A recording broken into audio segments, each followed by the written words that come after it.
राम राम बेबे सारियन।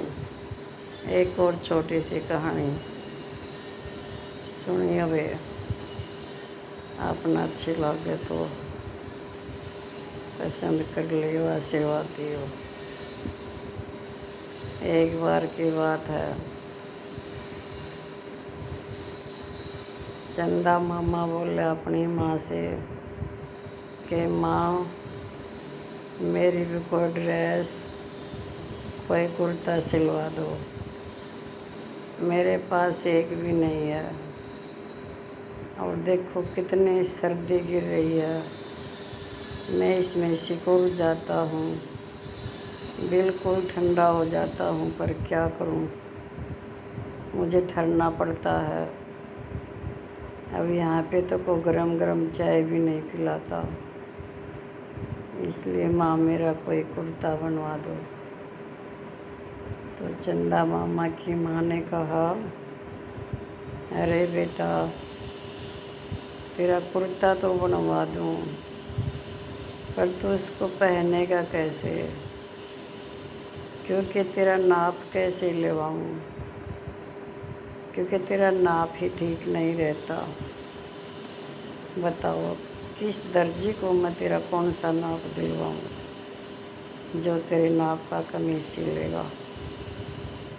तो कहने लगा, क्यों माँ, ऐसा क्यों बोल रहे हो, सबके कुर्ते तो बनते हैं, मेरा भी बन जाएगा, कोई सा भी नाप दे दो।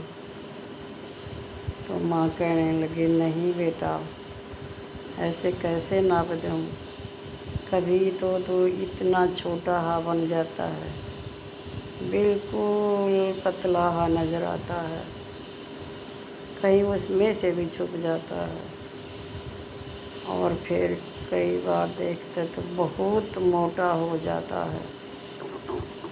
फिर धीरे धीरे कई दिन के बाद देखते हैं तो उससे आधा हो जाता है। तो बेटे, अगर बार बार तेरा नाप बदलता रहेगा तो कौन टेलर तेरा कपड़ा सिलेगा। इसलिए बेटा, तू ही बता, मैं तेरा कुर्ता किस नाप का बनवाऊँ। तो चंदा मामा कहने लगा, माँ, सभी के कुर्ते नाप के होते हैं क्या। अब मैं क्या करूँ, कभी कुदरत मुझे पतला, कभी मोटा, कभी भारी, कभी गायब भी कर देती है, जहाँ पे मेरा कुछ बस नहीं चलता।